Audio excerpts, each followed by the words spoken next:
Okay,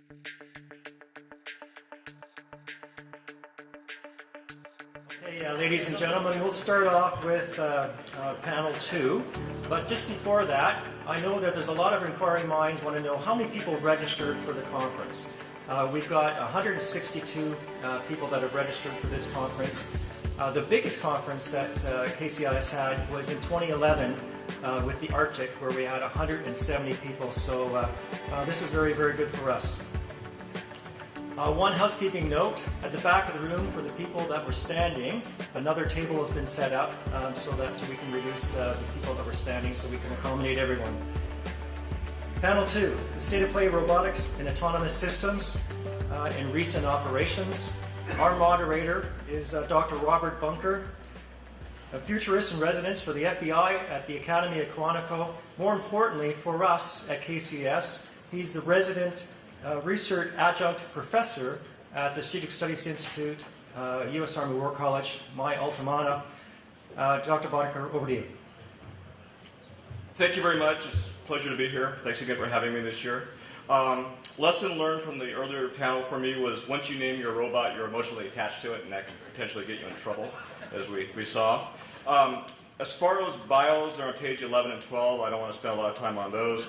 We have Lieutenant Commander John Keenan, Canadian Army, Lieutenant Colonel John Fulton, U.S. Air Force, Donald Sando, Army, and then myself, representing both the FBI and SSI, War College. So with further ado, we're going to go over to the first presentation.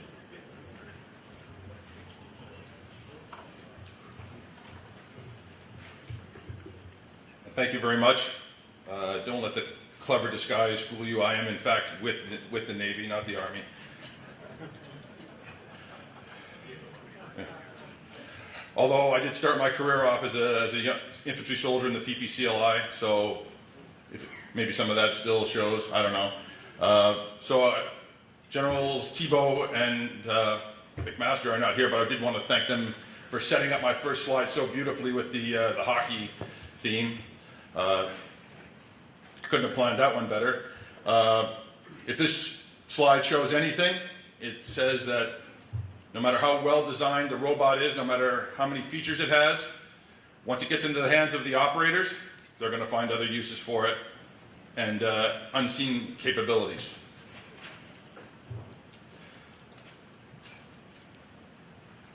So here's a quick and dirty definition of the problem that the EOD and IEDD operator faces when going downrange during operations. I caution that this is not going to be a very strategically based discussion from my part. It's basically going to be very much nuts and bolts, troops on the ground, and what happens when there is a suspected or confirmed improvised explosive device in play. So that definition was coined by a British ordnance officer many years ago. But like anything else, it's humorous because there's a grain of truth to it. As General McCracken alluded to in his comments, nothing is certain, especially in the world of IEDD and EOD. So what I hope to do is help give you a picture of the state of play in terms of the use of robotics and autonomous or remote systems in EOD and IEDD from the perspective of the mission that has to be achieved. And the words in the big red words pretty much say it all. We are there to deny the perpetrator his objectives. Okay? We are there to stop the boom. We are there to gather evidence that will hopefully catch him and eventually defeat his network. But as you can see in the first of the 5 IED philosophy principles, preventing loss of life is always, always, always paramount. Okay, it comes first, it comes last, it comes always. After that, protecting property and infrastructure, preserving evidence, returning the scene to normalcy as soon as possible, and normalcy can mean many things depending on where you are in the world. Those are the priorities. Something that's become more of a priority, obviously with the advent of Iraq and Afghanistan, is to be able to permit freedom of movement of friendly forces. So does that mean the EOD and IED operator takes his time and conduct a prolonged threat assessment? Maybe not. Maybe it's just more important to do what was commonly referred to as a blow and go, get rid of the problem that's stopping the advance, and get to the real cause of the problem, which is the enemy. So a quick bit of history on sort of the early nascence of remote means in IEDD. Little Willie, developed by some British ordnance officers in 1970 in response to an unacceptably high casualty rate among their bomb disposal officers in Northern Ireland. And it's fair to say that a lot of the principles, a lot of the doctrine, a lot of the best practices that we still use today throughout the world in EOD and IED operators were developed primarily in that particular theater of operations, where the threat still, to a degree, persists today. So Little Willie was made in 1970. It was made out of electrical wheelchair parts. It was controlled by ropes, and it was capable of carrying a crude disruptive device that you can probably see sticking out the front, which utilized a shape charge to propel water and hopefully disrupt a potential bomb. The other thing it could do is drop a counter charge next to the device and simply try to blow it up or low order it rather than have it high order. Okay, so only a year or so on, innovation starts to come in and necessity guides, the priority of development. This is the Wheelbarrow Mark I. It was initially made from a wheelbarrow motor controlled by ropes again, and it contains a spring-loaded hook which basically lets the robot go forward.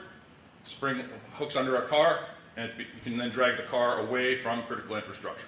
Okay, so there the principles are already starting to show themselves in protecting critical infrastructure by lessening the hazard. The production models were actually converted wheelbarrow motors that were purchased in a Surrey gardening center in England. Okay, a couple of years onward, you can see refinement is starting to show its face. You can see a lot of development into what we sort of see nowadays and what we view as an EOD or an IEDD robot. This is the Mark V wheelbarrow. Okay, you can now see articulating tracks. You can see solenoid-based actuation, also capable of carrying a crude water-based disruptor or planning a countercharge. Spotlights, okay, and a high degree of repeatable manufacturability. The downside is still a tethered system, still electrically controlled, so range limited. The operator is still going to be basically line of sight with the device which is threatening the public and potentially himself. And now we come to the Mark VIII wheelbarrow. This system was only recently retired from service in the British forces, still in service with a couple of others. But you can see now a lot of the things which you take for granted in modern systems, multiple disruptors of varying sizes to do a number of jobs. A robot manipulator claw with a non-metal cutter capable of cutting wires. So you can disable a system non-kinetically, potentially, and potentially have no detonation or no kinetic action whatsoever. What you can't see there is that it has a shiftable center of gravity, so it's capable of going up stairs at a 30 to 40 degree angle. Okay, so access is becoming a lot easier. Going into buildings is becoming a lot easier. It can operate untethered with radio control, but that's still limited to line of sight. Or it can, you can barely see that little blotch of orange. That is a spool of fiber optic cable. So when surety of action, in terms of initiating a disruptor or getting inside a building where radio reception is not going to be very good, fiber optic can sometimes be the way to go. Also features a local control panel, so the operator can literally plug it into the robot, and if he has to go down range in his bomb suit, he can drive it into a building and then trail the cable back out with him, therefore giving him access to a room that he needs to get into, but otherwise couldn't if he had to sit in his incident control point and monitor it. A couple other things you can't see on the disruptors that are sitting up forward. Basically, it's tape. And that tape is there so that when you look in the camera and you see that barrel coming close to a device, it deflects and doesn't move the device, so you don't disturb a potential IED, but you know you're close enough to take a shot. That's one of the limitations that we still face today in current systems. These systems do not give you 3D vision, essentially, so depth perception is always a problem. But as you can see in this case, it's being used to gain access, either kinetically through the use of the disruptors to fire open the lock on the trunk, potentially the doors, or get the doors open using the manipulator. Depending on the circumstances of a situation like this, that robot is going to be used to literally gut that car. That means everything will come out. The seats, the carpet, the dashboard, everything will come out of that car to prove to the perpetrators who may be watching you that you can't be trapped, you won't be setting a pattern. You're going to strip that car bare so that there is no possibility of secreted device inside the vehicle. The most recent, this is the system that replaced Wheelbarrow just a couple of years ago, the Cutlass. You can already see it's a significant departure from the previous system. It's got 6 different axes of motion in the manipulator. It's made out of, the arm is made out of composite materials using carbon fiber and aluminum. It's gone from track to articulated wheel system. It's capable of lifting much heavier loads, up to 100 and 120 pounds. It's digital, it uses digital communications, and it can carry up to 8 weapons, which the operator can select just pressing a button. So the platform will drop the weapon it's using on the ground, literally, and then it will automatically reach back and pick the weapon selected without the operator doing anything else. Saves a lot of time, and in that respect, it becomes semi-autonomous. This is where Canada started in the remote means world. The RMI was around for a long time. My initial qualification course in 2006, that is the system I was using. It's electrically driven. It's tethered. The tether was about the size of a garden hose. Had a very limited range of about 75 yards, and it only carried 3 cameras. 2 in the pan tilt zoom up on top, and 1 in the claw. It was only capable of holding 1 weapon, and it had a very, very limited range of mobility. The only good things about it was very simple, very easy to fix, and the fact that it had a electrical tether meant that you didn't run out of battery power because the power was coming from a generator.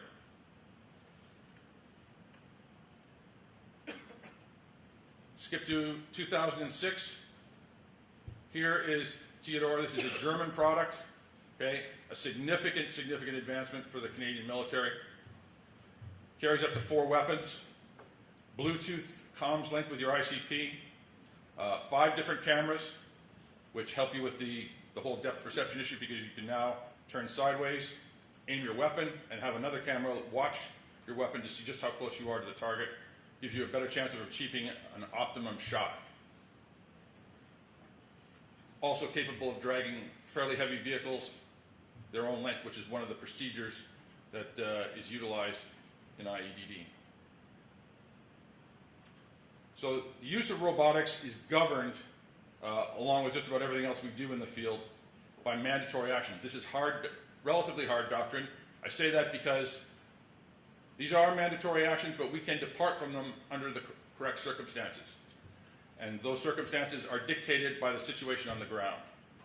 So when you look at that list, mandatory soak times, that means that's how long I have to wait when I arrive on scene before I can physically go down range in a bomb suit. However, during that time, the robot can go. Okay? And the robot's carrying the weapons, and that's the preferred means of prosecuting an IEDD. Okay? And along with that, neutralization by remote disruption is always the preferred method of conducting an RSP. It falls on minimum time on operator time on target.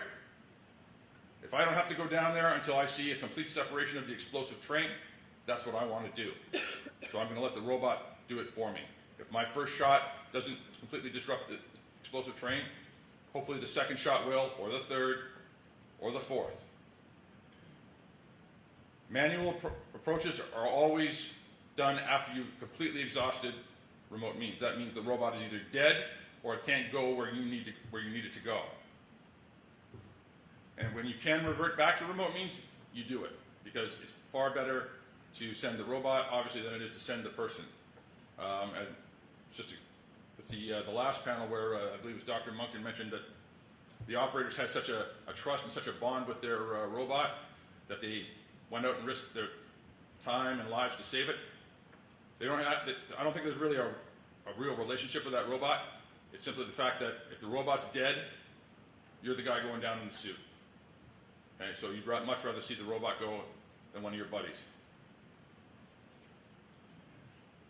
And RCIED, that's a whole other animal, because long distances are involved, and you got to carry countermeasures. And when you're already wearing 80 pounds worth of Kevlar and Nomex, carrying 25 or 30 pounds worth of tools and disruptors manually, carrying that electronic countermeasures, it's just not something you want to do for a long period of time. And finally, planned operations, which I'll talk about a little bit later. You like to have at least one aviation imagery sortie flown over the site after the cordon is firm, so that you know you have better situational awareness of what's on the ground. So going back to soak times, again, I mentioned before, why is it important? Because we can still achieve a lot before we are allowed to actually physically go down range in the bomb suit. And ideally, we only want to go down there when we have complete disruption of the explosive train.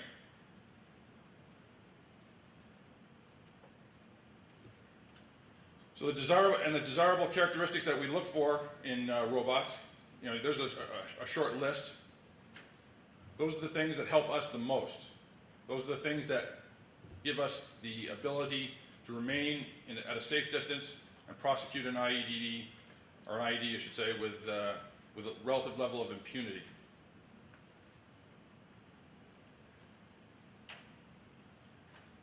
Again, gaining access is a critical task. As you can see, this is actually a robot that's employed by the Irish Defence Forces of the Republic of Ireland. Just shooting open the boot of a car. Done all the time, and it's just the best way to do it, and to let your adversary see you do it that way. Occasionally, however, as I think I mentioned before, fiber optic tethers or a tethered system can be a preferable alternative, for the simple reason that wireless communication, it just may not be possible. Whether it's because it's in a tunnel, culvert, building. So you may want the surety of that link, that hard link, back to your ICP in order to conduct the operations you need to conduct. The system that you're looking at there is the American Andros, and it's obviously, as you can see, it's gaining access to a vehicle. So some of the things that are coming in development right now, things that we are going to start to see in the field very soon. Binocular vision systems to deal with the problem I described earlier of not being able to perceive depth through a TV camera. Feedback control. Feedback meaning there's no sensation right now in that robot manipulator. So if you nudge the device, the first indication you have of it may be the device high ordering, not the preferred circumstance. Multiple arm manipulators, interchangeably purpose-built arms manipulators for specific purposes like accessing vehicles and all that, all coming. Semi-autonomous navigation, meaning, and in this case I'm referring to a vehicle that loses its communications link and then automatically backs up to where it gains a communications link again. Does that now mean that the operator has to move his ICP forward in order to maintain that communication? That's a question that comes up often. And finally, multi-barreled and disposable disruptors that are just fire and throw away, hopefully giving you your vehicle more time downrange so that you can stay safe, and hopefully the only thing you go down to is the bits of what used to be an IED. Okay, so to talk further about the expansion of the use of remote means for the EOD and IED operator in the sea and in the air, These are sometimes strategic tools, sometimes not. Airborne and seaborne platforms do come into play, especially in support of planned operations where there's a known cache, a known target that's been developed through intelligence, and we want aerial oversight while we're downrange, providing both security and situational awareness. Okay, again, planned IED operations have at least one aerial imagery flown. Now, there's no guarantee that it's going to be that, something like that. And so nowadays you will see tactical level vehicles that can be employed locally and can be controlled in some cases by the operator himself or part of his team or the associated force protection. And here's a good example. Again, as it says below, these two photos are actually not related at all. I just supplanted the image into a completely separate photo. So this does not demonstrate any capability of a camera on an aerial vehicle. But the IED operator who's going to that call, he's having a fairly bad day. Because as you can see, that's in a very isolated area. So why is that there? Why does the IED operator have to be there? There's a number of reasons it could be. Because it's an MSR, how was the information gained? Was it by a random checkpoint, or was it an anonymous tip? If it's the anonymous tip by the unseen witness who's never going to be there, that operator's the hair on his neck is standing on its end. At sea, REMUS 100, REMUS 600, which I don't have a picture of, used for seabed survey, used in mine countermeasures to prepare the battle space so that marine amphibious units and other amphibious littoral units can operate with a certain level of impunity. And I'm told that I have no time left. So I'll just quickly flash through those slides. Mark II Seafox is a remote system for mine countermeasures. Uses a warhead which fires the same warhead as an anti-tank mine, about 2.5 pounds of Semtex, shape charge, destroy mines underwater remotely with the ship's well out of the danger plume.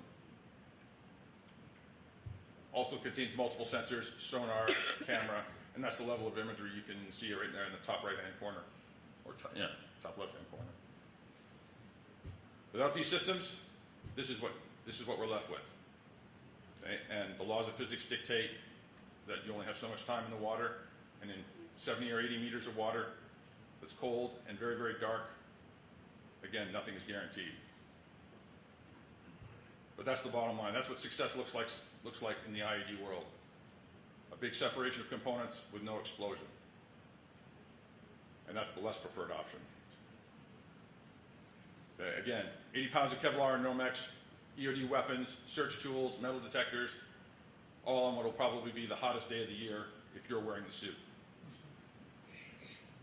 So the very last word, these systems are great. They're going to continue to develop. They're going to continue to advance. But they're just tools. The tools can only be employed by the operator who correctly assesses the threat and who knows how to use those tools to deal with that threat. And the decisions he makes can take hours in a permissive environment or a very few minutes when troops are in contact. That's all I have. Thank you.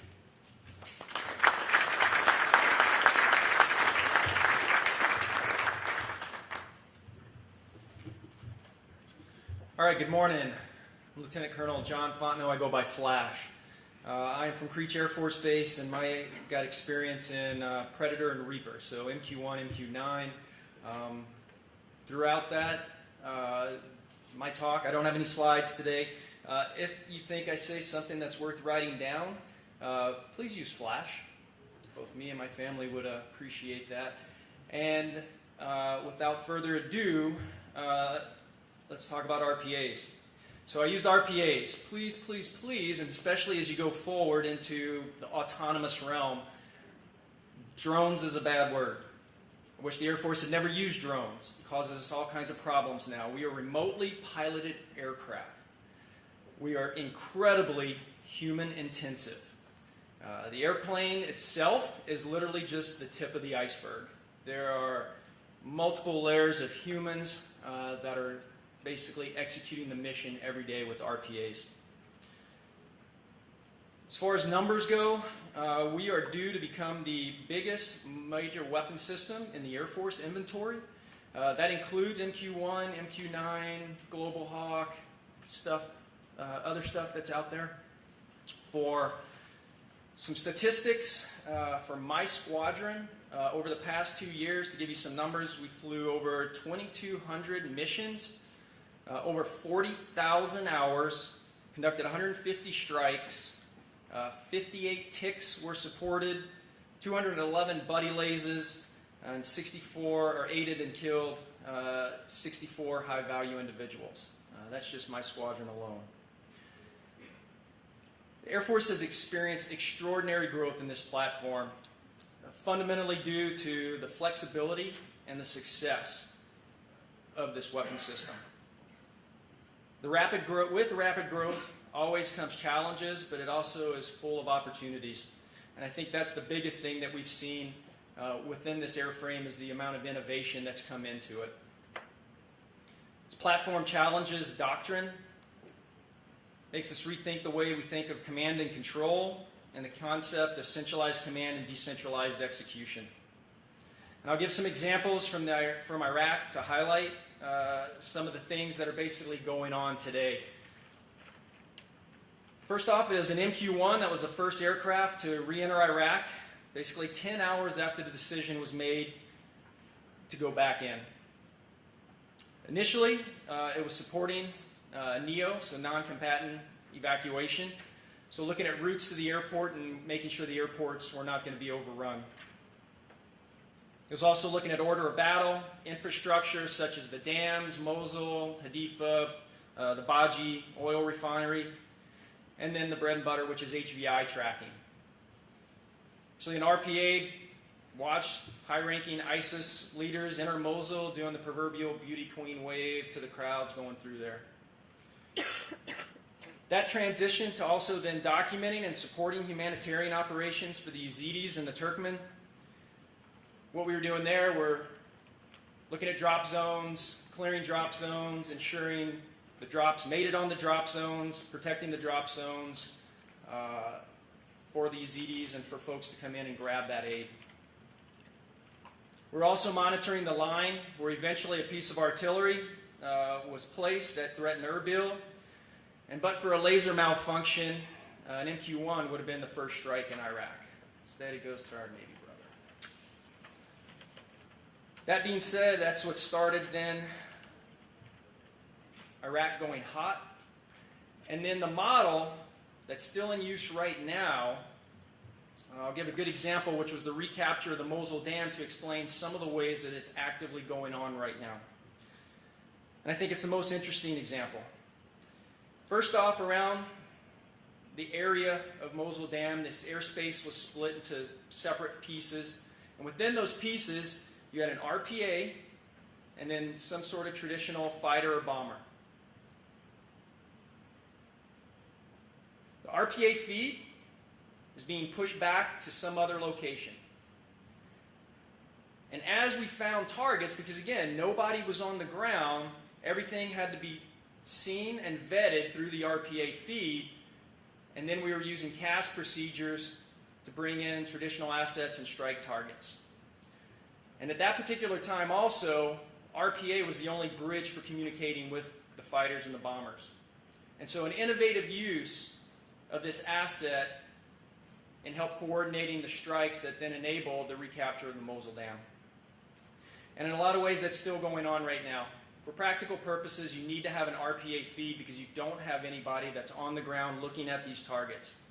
Which brings up interesting dilemmas for all of my Army brethren out there. Because as an Air Force guy, looking at air power, it's interesting that we're using CAS procedures because we're not closely coordinating with folks on the ground. We're using the procedures because that's kind of what we're all used to. A little bit from Afghanistan, but really, as the Air Force guy inside of me is going, oh, it's dynamic targeting. We're in there, should be using kill box procedures. Because the feed is going back to other places, and that's where we're transmitting and using these CAS procedures to then strike the targets that are on the ground. So again, challenging some of the ways we think about command and control and the procedures that we're using to execute Is it a ground campaign? Is it an air campaign? It challenges everything because of the flexibility and capability that this platform gives you. But that RPA feed is being used to pass final clearance authority from folks that are sitting in a different place and passing that through us to fighter airplanes or bombers.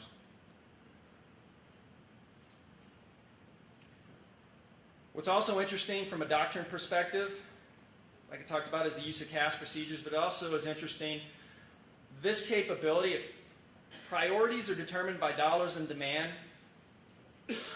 we are no longer an 800-pound gorilla, we're a lot bigger than that. Sequestration, a couple years ago, didn't even notice it. Did not affect what we were doing. And we continued to grow the operation through there. The demand, the magic number right now is kind of 61. We call them caps. It's not a perfect equivalent for what we are, but 61 is the number. There's a demand for more than double than that number, which is driving some of our challenges as far as manpower goes. Because again, it's a very, very manpower intensive platform. As far as presenting forces, it's interesting because the 432nd Air Expeditionary Wing, which is based out at Creech Air Force Base, and so our wing commander is an interesting job. He answers to 3 different COCOMs every single day. And some of the flexibility that this weapon system presents is challenging some of the ways that doctrine, how do we fight? Well, COCOMs are allocated certain assets. We have the flexibility that if weather's bad in one place, you shift an asset and you can fly the mission, because from the mission element side, we're there. Just because the weather's bad doesn't mean we can't be used somewhere else, and the demand is insatiable for us. Now, that presents a unique challenge in that at one point my squadron was responsible for 4 different sets of ROE and spins and 2 different COFs. That is difficult to train to and to hold people to. But guys are doing it on a daily basis and doing it excellent.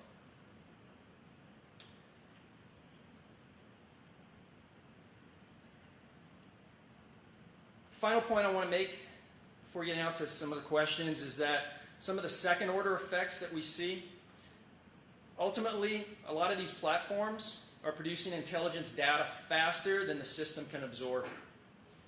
We have to also address our ability to prioritize where we're using these systems and then efficiently try and analyze. And in particular, a lot of the real-time feeds are going to some of our lowest level intel operators. And so these are the guys that are right out of school that are trying to keep up with what real time, and they really don't have the experience. And it's been a challenge we see because the air operations centers, ISR directorates, things like that, when we are producing terabytes of data when they are able to handle megabytes. And so it's interesting to think about as you go forward, how do you handle that? It's not, again, the platform itself is literally the tip of the iceberg. It's building all the system around it to really make it execute at its maximum ability. And then finally, be careful about locking into certain hard, apparent truths. I will say, having operated this platform for a little over 4 years, we're actually very survivable. We can operate in contested areas. We can handle degraded ops pretty well. While you certainly can make the point, maybe I won't be the first aircraft in, I'm going to be there pretty close right after. And certainly within hours of that first strike, you can expect that there's just that insatiable demand to get that full motion video on there. And the example I'll use is, God bless my F-22 brethren, but a big deal was made of that first strike going in there, but I will tell you this, that was not F-22 video. There was another aircraft that was there taking that video. And then I will say this, that autonomy is very, very hard in my experience, my limited experience. But innovation is not. And we see it with the amazing innovation that's going on within the community I'm in, Predator and Reaper. The hard part's asking the right question.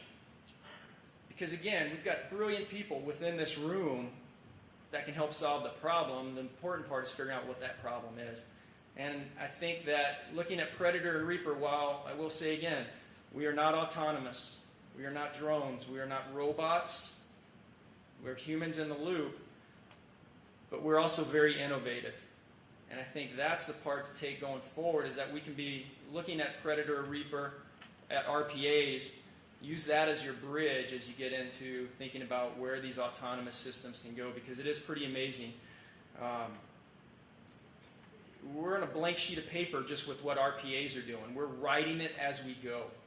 And that's the part that I think is important to take away.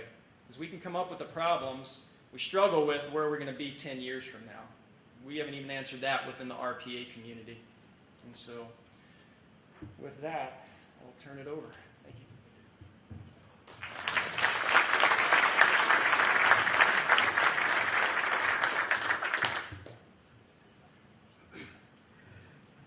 Well, good morning, everyone, and thank you all for participating in this conference and in our panel this morning. All right, I got a bite on the hockey thing. Of course, I'm a Dallas Stars fan because I grew up in the state of Texas. We did win the Cup several years ago, and we've long since hung up our skates.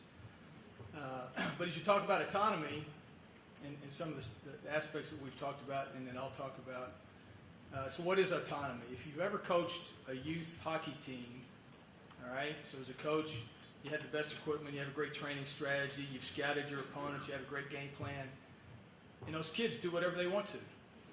That's autonomy, all right? So maybe we don't want that in our robotic systems. So if it's hockey, soccer, anything, sometimes your players, sometimes your soldiers don't do what you really expect them to do despite your great efforts. On the flip side of that, that's probably our strategic asymmetric advantage. I think from Western armies, from the Canadian Army, Armed Forces, from the United States Armed Forces, is the initiative and skill and dedication and innovation of our junior soldiers and junior leaders. So let them be autonomous, let them understand, let them take advantage of the capabilities that we provide them, operating obviously within mission intent. But despite all the technology, despite everything else, I think really our asymmetric advantage is our young men and women who continue to come to the colors of our nations and continue to fight for our citizens. And so that's a great thing. But I'd like to thank everybody for their hospitality, for the city of Kingston, the hotel, the conference organizers. It's been great. Just to tag on to what General McMaster said earlier, as we look to the future within the United States Army, we generally try to be concept driven. So how do we want to fight? Despite the uncertainty of the future, despite the rapid change of technology and what our enemies may or may not do, how do we want to fight? So let's start with that. And as General McMaster said, the Army operating concept kind of describes that. Sir, this is a good read too. Smaller than the Army operating concept, written in 2 languages, fits inside your cargo pocket. But if you read it, and I did, there's a lot of similarities between the way the Canadian Armed Forces is looking to the future and how we want to operate as the United States Army. So that's a good thing. At the Maneuver Center at Fort Benning, Georgia, home of the United States Infantry, United States Cavalry, United States Armored Forces, we're responsible for writing a subordinate concept to the Army operating concept called the Movement Maneuver Concept. And just to highlight a few things that really I think can tie into the robotics and autonomous system discussion. So there's really 4 characteristics of the maneuver force that we see moving forward. We want our soldiers and leaders in formations to be smart, fast, lethal, and precise. They need to be smart. They need to understand the environment in which they're operating. They need to be fast in understanding that, fast in deciding, and fast in acting. And certainly robotic and autonomous systems can help do that. They have to be precise. All right? They have to be precise in understanding, precise in application of combat power, both lethal and non-lethal. And they have to be lethal ultimately at the end of the day. That's what will ultimately compel our adversaries when we can threaten something that they hold dear. So smart, fast, lethal, and precise. A few big issues associated with that, and some of the other speakers have talked about it. Interoperability. Within the AOC, there's 4 big ideas up front in General Perkins' preface. That we will operate with multiple partners, and General McMaster talked about that. We'll operate in multiple domains: air, land, sea, cyberspace, space, and obviously land. We will operate. We want to provide our commanders multiple options. As a commander, to have choices is always a good thing. Sometimes you get paralyzed by that when you have too many choices, but we want to give our commanders as many options as we can. Ultimately, provide the enemy with multiple dilemmas. All right, so multiple partners, multiple domains, multiple options for our commanders, and multiple dilemmas for the enemy. In order to do that, we have to be interoperable. All right, we have to be interoperable within the Army forces, within our joint forces, within our combined forces, and certainly with our allies and in our agencies. Related to that is we have to be able to task organize for purpose. All right, so if you look at every tactical problem on the battlefield as unique, and I think they are, then every tactical problem should be unique. And as a commander, you want to task organize your available forces to solve that problem the way that you want to solve it, not the way that the enemy wants you to solve it. So you want to be able to task organize. You have to be interoperable to be able to task organize. Lots of discussion about that, what does that really mean, but it really goes to providing options to our commanders at all levels. And related to all that is really bandwidth at the point of need. All right, so all these things we've talked about, teleoperation, remote operations, situational understanding, all this great technology is limited by communications bandwidth. So how do you manage that bandwidth? How do you apply it where you need it? How do you move it? Is it a class of supply? How do you visualize that as a commander, as a staff? How do you do that? I would argue that we'll continue to get better in that regard. We should not, as we pursue technology, limit ourselves because the current state of managing bandwidth is limited. If you do that, then you're always at the lowest common denominator, and if you're at the lowest common denominator, you're probably late to need in solving a problem in any regard. So it's just a couple of those big issues. All right, so as we talk and as we answer your questions, I'm going to give some more questions that I think as a group we should consider. So the first is, why do we want to employ robotic and autonomous systems on the battlefield? Why do we want to do it? The related question to that is, why not? 2 different perspectives. Related to those questions, you might ask this: how do robotic and autonomous systems help a soldier accomplish his mission on the battlefield? The related question is, how might that robotic and autonomous system change the soldier's mission on the battlefield? So you can't look at them exclusively from either direction. I think you have to look at them in parallel. A mentor of mine years ago, the first question he would always ask is as I was new in the combat diplomacy business, was, how does that help our soldier conduct his battlefield task? And you certainly have to ask that. But if you simply ask that, then you might miss out on the opportunity for innovation of, it changes. We see that in lots of things at Fort Benning and other exercises. You give soldiers robotic systems, and they go, hey, this is really neat, but it keeps me from doing my job. Okay. So what is your job, and when is your job, and how do you apply that? But you have to ask both those questions, I think. And then finally, it's related to, I think, one of the questions from the first panel. Because of cost, should we pursue something or should we not? I would just argue, and I do with our industry partners, our allied partners, is don't limit our pursuit of technology because we think it's unaffordable. Because again, if you do that, then you're not going to pursue anything. There's plenty of processes in place to make those judgments nationally and from a coalition perspective. Well, what am I going to invest in when?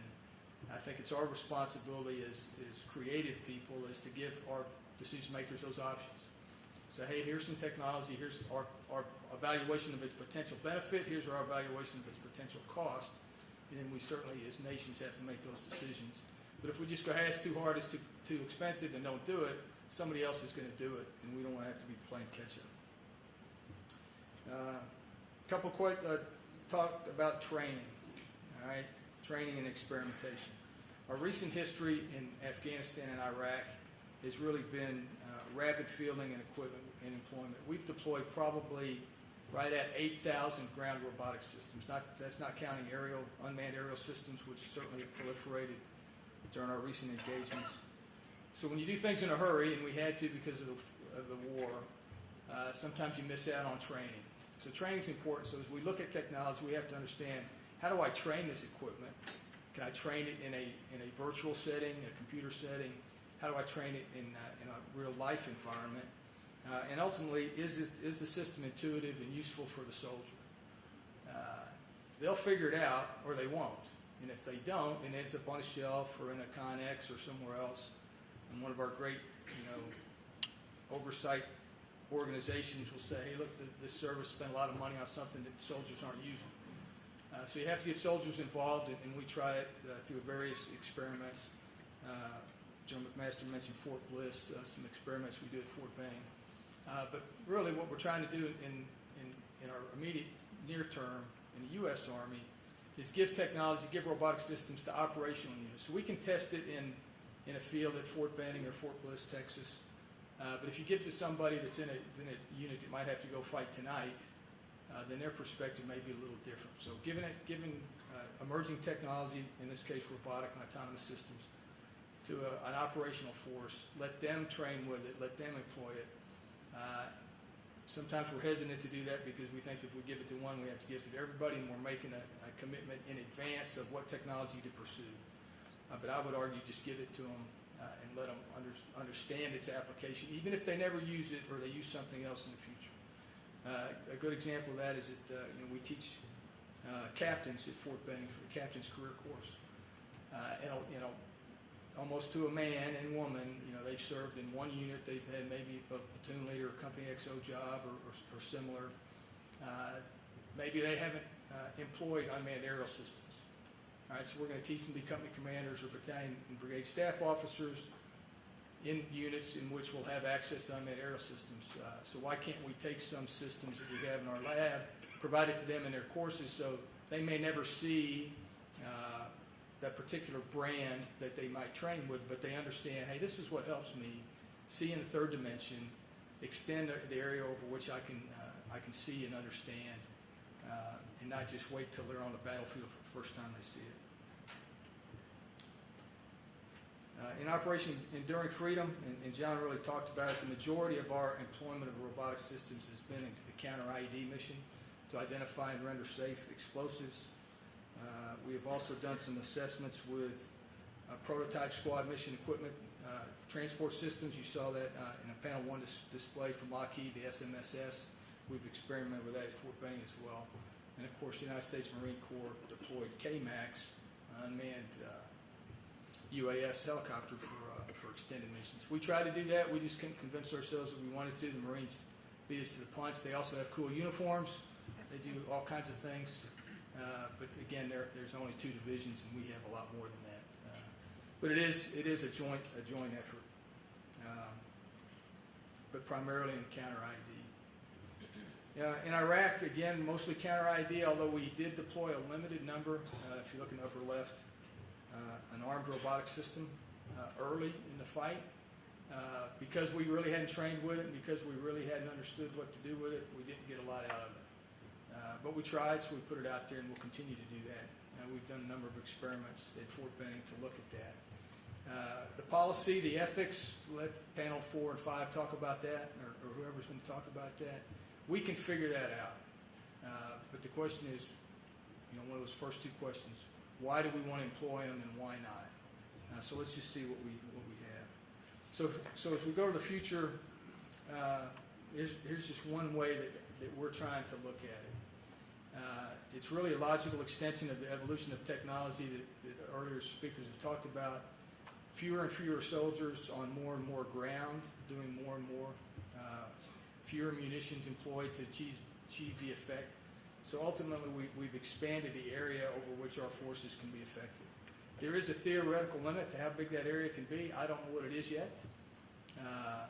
In the trade-off of having a limited density of soldiers deployed over a broad area, and then how do you mass those forces for effects? Mass is a principle of war for a reason. It works pretty good. It's one of those fundamentals that General McMaster talked about. And it's also really part of the Canadian Army strategy about adaptive dispersed operations. So robotic and autonomous systems really do enable you to do that. So how can we expand the area and time over which our units can be successful? That's through resupply, that's through precision engagement with fires, that's through technical reconnaissance, it's all those things.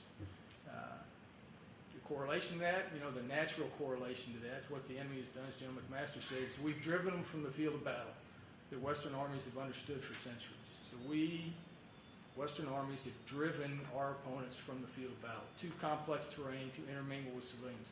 So, okay, well, all right, now we can adjust to that. So how do we apply this emerging technology to those fundamentals? We still have to develop high degrees of situational understanding in complex terrain, in close contact with the enemy and civilian populations. We do have to maintain high tempo operation at the end of extended lines of operation. So how do I do that? I don't know. That's one thing I think that this symposium can get after. So again, those two questions: why employ robotic and autonomous systems, and why not? Why not? I look forward to your questions. Thanks.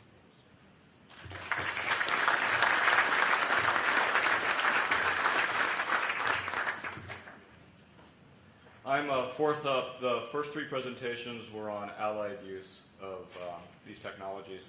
My presentation, a little shorter, is going to be on bad guy use. And I'm specifically looking at violent non-state actors in this context. Can we get the show up? Thank you. Disclaimer, all words are mine, not the Army's or the FBI's. Topical research background. I've been doing research for about a year now on criminal, terrorist, and insurgent use of unmanned aerial systems, vehicles. I recently finished an SSI report on terrorist and insurgent use, so hopefully that'll be coming out sometime in the future here. At the same time, with my duties with the FBI, I'm looking at the criminal and terrorist side of this. So I'm kind of going all the way from crime to war and the overlap area. And then what I hope to do is I'll do a short publication for the FBI Law Enforcement Bulletin, kind of as a 101 for law enforcement folks. And then maybe work with the library there to create a subject bibliography for the National Academy students regarding this. I've also been talking to some FBI research groups. I just got done with the JTTF. Next month with another fellow, we'll be speaking to LA high-intensity drug trafficking area group, and then a couple more law enforcement counterterrorism groups on this. And basically it's just, what's happening here, what are the baselines, what the threats and the potentials are with this. And then also with this short presentation here, I'm going to do a hasty look at terrorist and insurgent use of the ground vehicles. Couldn't find too much, but I'll share with you what I have. The picture in the corner there, that's out of Tijuana, and that's a drug load that the cartels were trying to get across, and apparently they packed it too heavy. But from what I can see, there's been over 100 incidents now where the cartels are bringing drugs over the border with these units. And on the criminal side, real quick, just to give you a little context, with the research I had done, we're seeing UAVs bringing weapons, drugs, cigarettes, whatever, into prisons.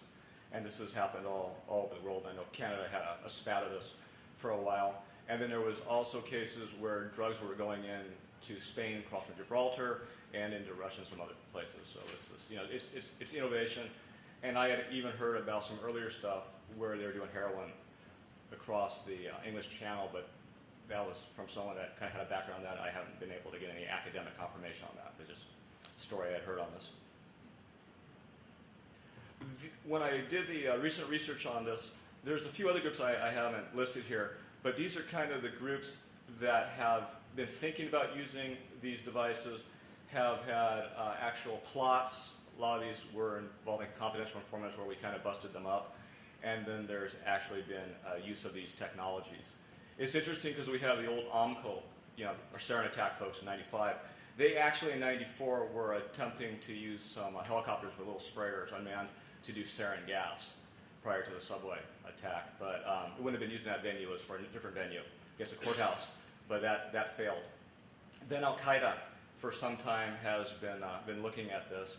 And in some cases, it's actually domestic U.S., it's kind of affinity actors, and then we have some overseas plots. They have never seemed to have really been that well versed or developed in this. We have a case from 2002 in Colombia with the FARC, where they hit one of their remote jungle camps, and they had some UAVs, and there was kind of speculation on how they would be used for recon or other purposes. A couple of old examples of Fatah that were getting into this, and they were looking at maybe attacking Israeli settlers. Let's see, we have Hezbollah. Hezbollah is the heavyweights in this area. It's because they're not using kind of improvised or commercial systems, they're actually using military-grade systems that they're getting from Iran. And you wonder at times maybe that that's kind of a little testing ground for some of this also. But they've had extensive use. And in 2014, at the end of 2014, it's kind of the first recorded incident where you have a terrorist use of a UAV against another terrorist group, against al-Nusra, Al-Qaeda based. So now we're seeing that going on here also. A couple Hamas incidents that have been noted, and then since 2014, the Islamic State starting to get into this, and they're using this principally for recon purposes. As far as the pictures, middle one is Hamas and kind of notional. The bottom one was actually in the United States. I think that's the 2011 incident where the fellow wanted to take about 2 or 3 of those, and they were going to run them into the Pentagon and another facility, and basically they were going to put C4 on it. But they had a confidential informant that was involved and spoiled that plot. These are the various uses that I've come across as far as the terrorist insurgent groups thinking about this stuff. Reconnaissance and surveillance.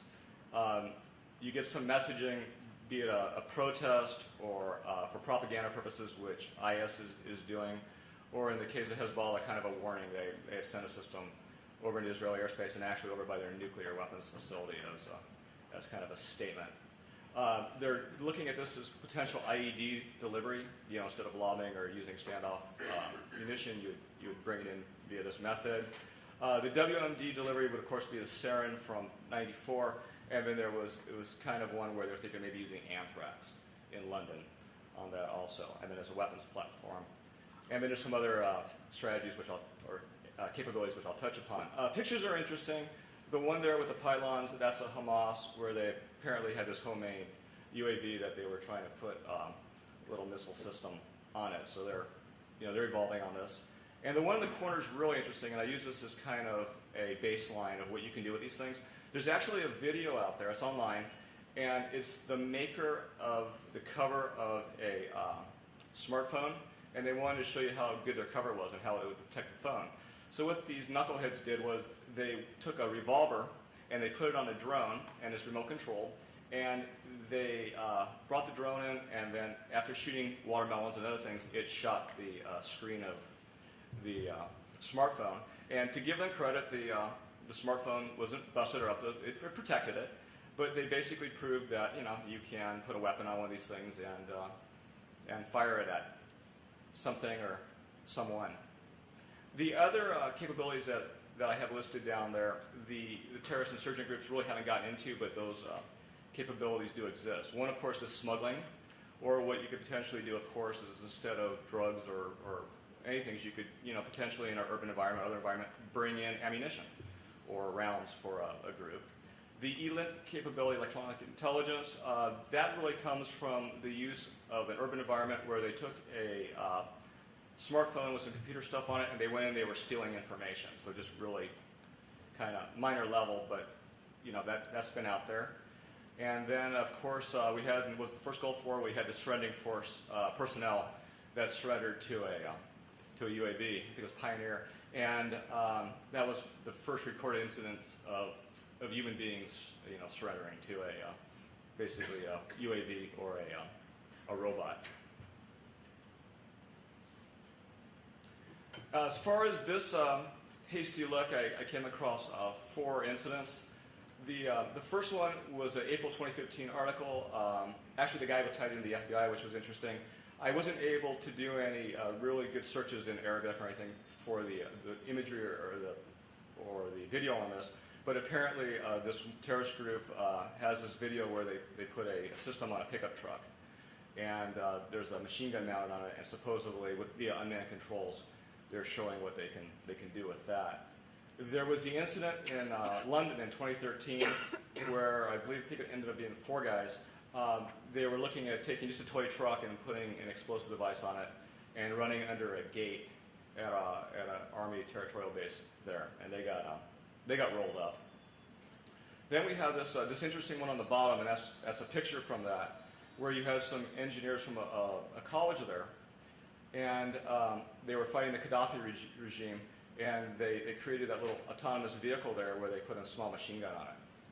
So, that was, in our perspective, kind of good guy insurgents, but there's no reason why the bad guy insurgents couldn't also do that. As we've been talking, prior to this panel, the bar has really been, of course, lowered for entry with a lot of these groups into this area. And I'm not going to play this, but if someone offline wants to look at it, you can. But this guy is Free Syrian Army, and I'm not even sure if that group exists much now with the attrition over there. But he's sitting basically in the other room, and that's his remote-controlled weapon, and he's using it for sniping purposes. And he basically has a little, kind of a little bigger than a game console, and he's able to zero in, and it's basically remote shooting.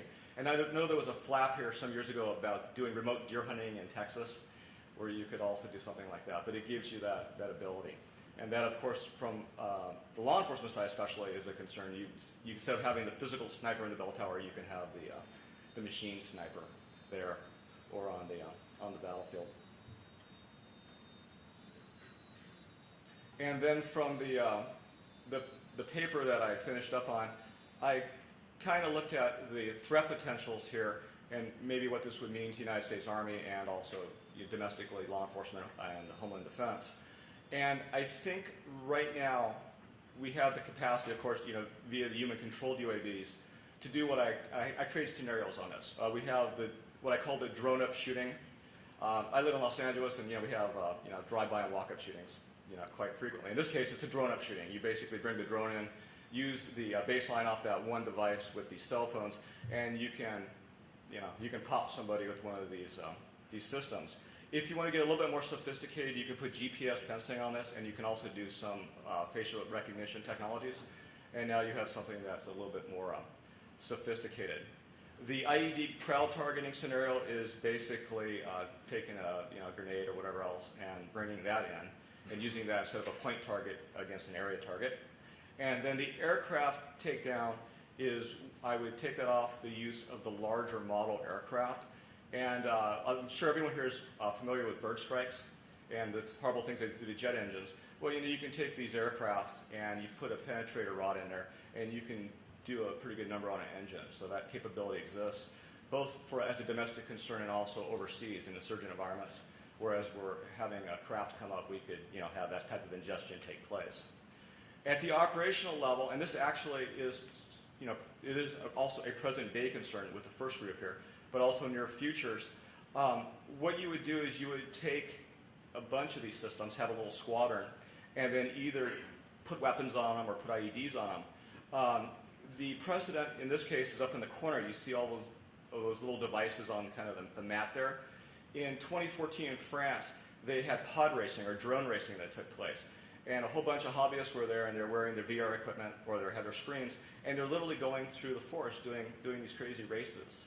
Well, you put a weapon on them, and now you have a capability here on that. I think going from the tactical to the operational, that is going to potentially have some implications there.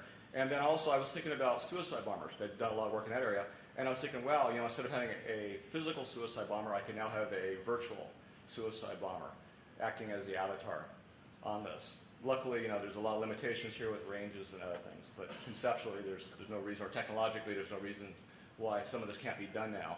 And then ultimately, I feel, and this is, of course, decades off, but at the strategic level, when you start getting into the swarms of the UAVs, either the larger size ones or the micro swarms, this has I agree that this would be a revolution in military affairs type level shift in this. And also, it makes me wonder, too, when we think about naval forces. We went from battleships to carriers as principal forces. I'm wondering for the future what's going to happen maybe with carriers versus, drone ships. Because, I don't care how good your defenses are in a fleet system, but if you have 20,000 UAVs coming at you and they're kind of working together, there's going to be some defensive issues here. And a case in point off of this one, out of Hungary, there's some researchers that have been doing work on autonomous systems and how they link together. And right now they're able to get about 10 of these together, and they can do simple problems going through barriers and other type of things. So I can just see this kind of growing over time. Instead of having 10 drones, you have 50, 100, whatever else, as this grows over the course of decades. So that's something strategically to look at. Thank you. Let's go over to Q&A now, please.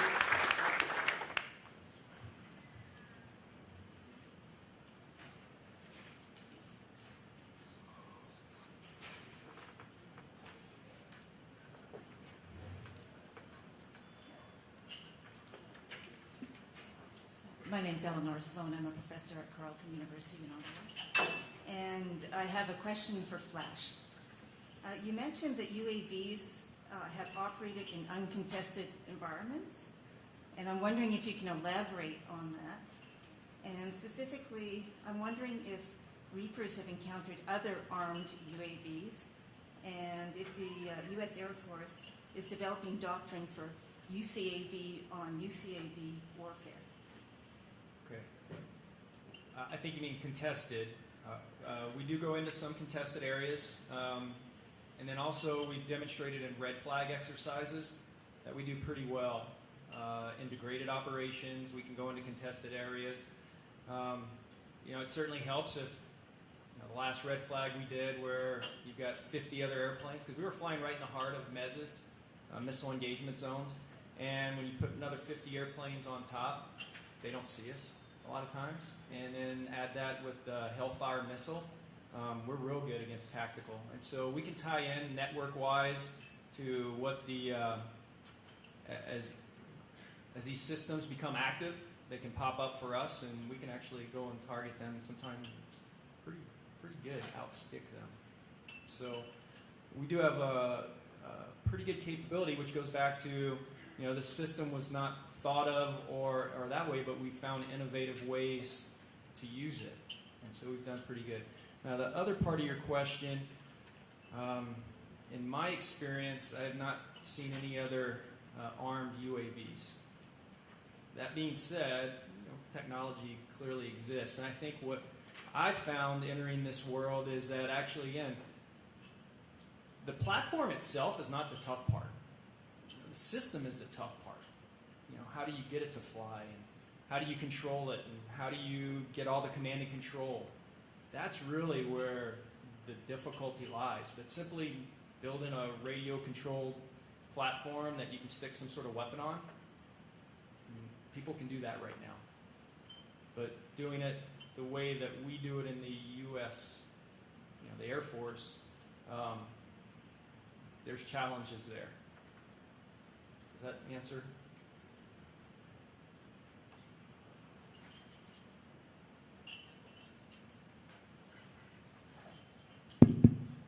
Dr. Walter Dorn from the Canadian Forces College and the Royal Military College of Canada. I have a question about unmanned ground systems. First of all, what's the state of development of UGS for landmine removal and clearance? I'm surprised that over all these years we have so many prodders, people doing the prodding in the field, but it would seem to me that we could do much better in automating that process. And what's the state of arming UGS and using them? I know that Talon Swords was brought to Iraq, but I had never found any information about how it was actually used. Have we had the U.S. government firing from a UGS on persons? Hey, thanks a lot, Walter. Two parts, obviously, to that. So the Engineer-Centered School at Fort Leonard Wood, Missouri is obviously our EOD and our mine and demine experts. So we are working on systems, unmanned ground systems, to identify and render safe and remove all kinds of mines, so landmines, IEDs, etc. One of our challenges is, do we develop a common platform with modular payloads, or do we develop particular holistic systems for that particular task? Part of us says, well, commonality is good, so we want to have a common chassis in this case with a modular payload so we can identify and remove the mine, or take that payload off and put a direct fire system on, or a missile system, or a mortar system.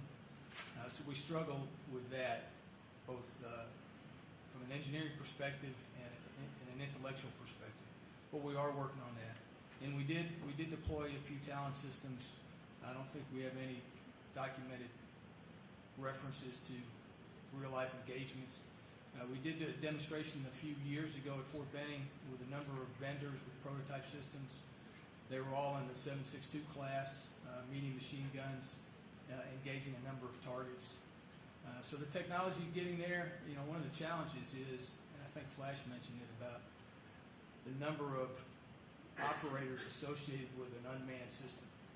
One of our challenges in the ground domain is, as long as I have one operator for one system, then what's my real advantage, right? So it goes back to the why versus why not. When we can get one operator with multiple systems, then I think that's a tipping point for acceptance and proliferation of ground robotic systems. There is a challenge, but ultimately it's air and ground, it's manned and unmanned teaming, really at all levels. So if we start with that premise, and we let our soldiers and junior leaders see and operate in 3 domains, manned or unmanned aircraft in support, organic or attacks, etc. So we're still looking at that. But to go back to Thibault asked the question, what should we focus on? The tyranny of terrain, the difficulty of moving over ground, causes a lot of problems with unmanned ground systems. The physics of fluid dynamics are easier in the air and in the sea, so that's why those systems have, I think, advanced a little farther. So in my mind, a near-term investment in applying unmanned aerial systems in support of ground operations is probably going to proliferate a lot faster than the development and deployment of unmanned ground systems in support of ground operations, just because of the tyranny of terrain. If I could follow up on the question of RPAs and the amount of support that has to underlie them, the total number of people that have to support them. We've heard actually an awful lot in the press and in various policy discussions in the rest of the circles that I inhabit. The proliferation of these systems, military systems, and in particular armed systems, is going to happen very quickly and very widely, and essentially any state that wants to have this kind of system, even if it can't get one by purchase or under license from the U.S. or one of the leading states that has developed their own, that it will be within reach for them to use commercially available off-the-shelf products and essentially construct a genuinely military system of the kind that the U.S. has now with Reapers and Predators, those size, those kinds of capabilities. And then at the same time, I got sent by a pair of graduate students in management somewhere in Europe an analysis that suggested that it was much, much harder to do this than it looked and would turn out to be much more expensive if you didn't have somebody like the United States or somebody who would license or sell you most of the components of the package. If you could comment on what's going to be the future of that in relation to how widely and how deeply these kind of systems have spread. Okay. Again, the platform itself is not really the hard part. The hard part is, again, the command and control structure that you're going to set up and then how you're going to use it. How are you going to find targets? How are you going to vet targets? How are you going to engage targets? That's the part. And what we've seen as, the RPAs have grown, and particularly we've watched as our National Guard units have stood them up in different places. Again, the physical buildings are not the important part. It's the electrons. How do you control it? And particularly if you want to do it from a distance. Otherwise, you're still limited to line of sight, which has a lot of insurgents are going to find, because again, you need access to all the fiber optics, the satellites, the antennas, all of that stuff of controlling it. Otherwise, you're limited by, again, the line of sight of what you can do for controlling it. And so that's really the hard part. And then if you want to run 24-hour day, 7 days a week, 365 a year, that is intensely manpower drained. And we see that and we feel that actually, within the USAF as far as RPAs. I told you 61 was the magic number. We were at 65, and actually for the first time in the history of this program since it started a month and a half ago, we came back off of 65. That had never happened with COCOMs who had redlined saying you cannot take the assets away from us. And so really, the system, again, you've got to look at it in its entirety. The platform itself is just the tip. What are you going to do with it? How are you going to control it? How are you going to man it? The intel side of it, where are you going to send it? All of that stuff is intensely manpower, an intense manpower requirement with lots of humans in the loop, and then all the maintenance that goes along with not just the platform, but all the comm. How do you keep the comm going? Again, it's a very challenging problem, and I think, as people become more aware of the reality of what it is, it does present you with, I think, the bridge to how do you get it more autonomous. But that is a significant challenge. I would offer a little different perspective from the ground. So the technology is evolving, and smaller systems are being more and more capable. In the United States Army, we are looking at the development of modular unmanned aerial systems, so I can put a SIGINT payload on it, or I can put a weapons payload on it, or I can do whatever, interchangeable. We're also looking at it's small enough so that they're expendable. So that's just from our perspective. Flash is right. From a U.S. Army joint operations, a combined operations, airspace management control is a big issue. The enemy doesn't have that problem. All right, the enemy can try and, it didn't work, try again. He can pick his targets. So we have to manage the airspace all the time. We have to account for aircraft, unmanned systems, soldiers on the ground, etc. Again, the enemy doesn't. So the opportunity for them to try and fail at our expense, I think, is real. And as Robert talked about, that's certainly something that we have to consider. May very well be the next IED challenge that we face is where did this come from? But I think there's enough of us looking at it that we know where it's coming from, and we're trying to take positions against it. But managing it and discriminating friend for a foe is a problem. It certainly is. And one quick note, I'm thinking too, in certain environments where you have good, robust civilian infrastructure for common stuff, that's detrimental to us in some ways for their use of this. In expeditionary environments where that doesn't exist, it's actually beneficial to us. So it's kind of a double-edged situation where maybe as we improve a environment, right, it works against us in this case. Any other questions? Okay, let's give a hand to our panel. Sorry, is there time? Okay, go for it. Yes, Hi, Isabel Zucro, Queen's University student. I'm just curious to what extent these technologies have been implemented for more humanitarian purposes, thinking specifically situations where areas of high civilian populations are targeted because of that, for that reason, so hospitals, markets, aid depots, things like that. And is there room for further development in more effectively using those technologies to sort of monitor and identify threats and prevent those attacks in the future? We've done, as I mentioned in my talk, we've supported humanitarian operations. So the Yazidis up at Mount Sinjar, we were very involved in monitoring the situation up there, the Turkmen out in Amaroli.